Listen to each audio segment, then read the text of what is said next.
સૂરજનારાયણ પોતાનો આક્રમક મિજાજ બતાવી રહ્યા છે અને ભાવનગરનું તાપમાન છેલ્લા એક સપ્તાહથી 40 ડિગ્રીને પાર જઈ રહ્યું છે।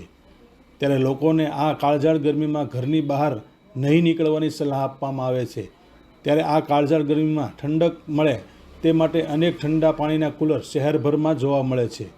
જ્યારે અમુક સંસ્થા દ્વારા કાળઝાળ ગરમીમાં લોકોને ઠંડક મળે તે માટે છાશનું વિતરણ કરવામાં આવે છે।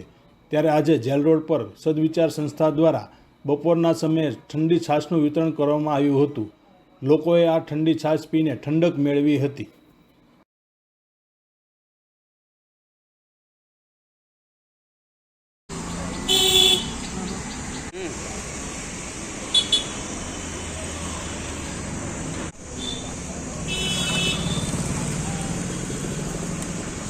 ગરમીને લીધે 4-5 છાશનું વિતરણ ફ્રીમાં શરૂ કરવામાં આવે છે।